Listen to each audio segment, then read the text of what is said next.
Hello everyone, most welcome है आप सभी का। सुबह के बज रहे हैं 6:40। अब निकलते हैं हम अपनी एक्सरसाइज की जर्नी पे, क्योंकि एक्सरसाइज मुझे एक सुकून देता है।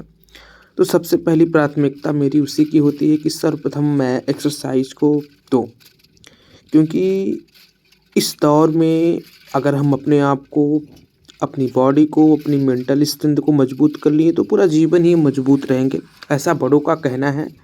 और अगर बड़े चीज़ों को कह रहे हैं तो ज़ाहिर-सी बात है सही होगा, क्योंकि उन्होंने अपने जीवन में अनुभव किया होगा। अनुभव का मतलब ये होता है कि उन्होंने अपने जीवन में उस चीज़ को घटते हुए देखा होगा कि जो लोग एक्सरसाइज़ किए हैं, जो लोग अपने बॉडी को, अपने आप को समय दिए हैं, वो औरों से कितने ज़्यादा बेहतर है। तो सबसे पहले मुझे 12 राउंड लगभग 5 किलोमीटर की जर्नी कवर करनी है, और 5 किलोमीटर की जर्नी मेरी कवर हो गई। ये हमारे सीनियर हैं जो मतलब लगभग 1 हफ्ते से ग्राउंड पे आ रहे हैं। इनका बॉर्डर सिक्योरिटी फ़ोर्स का फिज़िकल टेस्ट है, तो इनके साथ भी कुछ रनिंग मेरी होती है। और क्योंकि जब हम रनिंग ग्राउंड पे जाते हैं तो कोई ना कोई मिल ही जाता है, और एक्सरसाइज के साथ-साथ हँसी-मज़ाक वो सारी चीज़ें भी हो जाती हैं। तो हर दिन मेरा प्रयास यही रहता है कि कम से कम 1 घंटे का समय, 1.5 घंटे का समय मेरा एक्सरसाइज में बीते, क्योंकि वहाँ से मुझे वो एनर्जी मिलती है जो यहाँ मैं टेबल कुर्सी पे बैठ के अपनी पढ़ाई के प्रति फ़ोकस रह पाता हूँ। तो सबका अपना-अपना तुम्हें विश्वास है, अपनी अपना। लाइफ खुद बनाना है। चच्चा काका की लाइफ पे नहीं चलना है। वो तो उनकी जिंदगी है, वो एंजॉय कर रहे हैं। कुछ होता है तुम्हारे चच्चा आर्मी में है तो, या हमारे चच्चा हैं?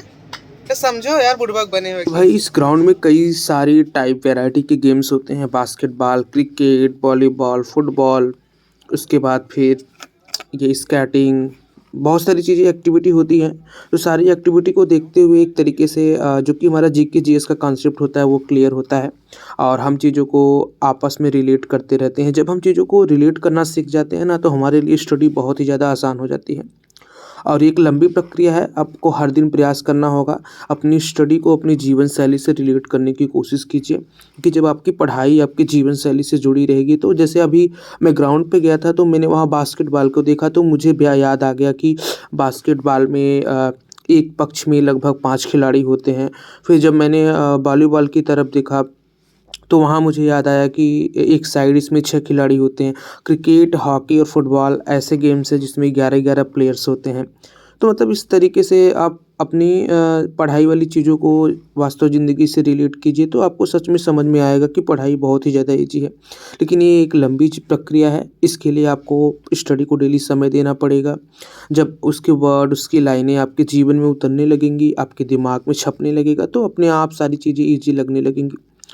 तो मेरा मानना यही है कि पढ़ाई कोई किसी भी चीज़ को आप याद करने की कोशिश मत कीजिए।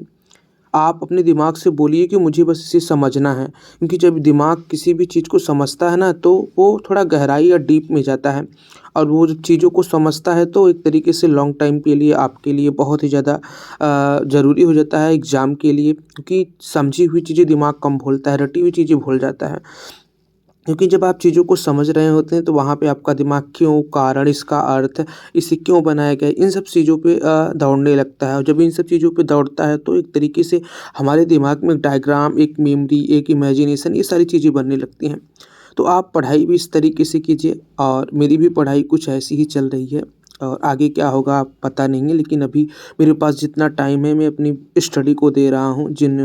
हर दिन मुझे लगभग 12 घंटे के आसपास टाइम मिलता है स्टडी के लिए, लेकिन मैं उसमें से आधा भी कर लूँ तो भी मेरे लिए सफिशिएंट है। इसलिए मैं अपने आप को हमेशा स्टडी के लिए ढकेलने का प्रयास करता हूँ, और सुबह शाम तो एक्सरसाइज मेरे लिए एक भाई सोने पे सुहागा है, और एक्सरसाइज मेरी स्टडी जर्नी को बहुत ही ज़्यादा आसान करता है, और इसलिए मैं अपने ग्राउंड से हमेशा जुड़ा रहता हूँ। और अगर आप भी एक विद्यार्थी हैं तो अपने जीवन शैली में इन सब चीज़ों को उतारिए, क्योंकि आज के जो प्रारंभिक विश्वविद्यालय थे नालंदा वगैरह में, इन सब चीज़ों में भी यही सारी चीज़ों का शिक्षा दी जाती थी, जो आज वर्तमान में हम एक्सरसाइज के रूप में देख रहे हैं। तो इसी के साथ बने रहिए, मिलते हैं नेक्स्ट किसी और बेहतरीन वीडियो ब्लॉग में।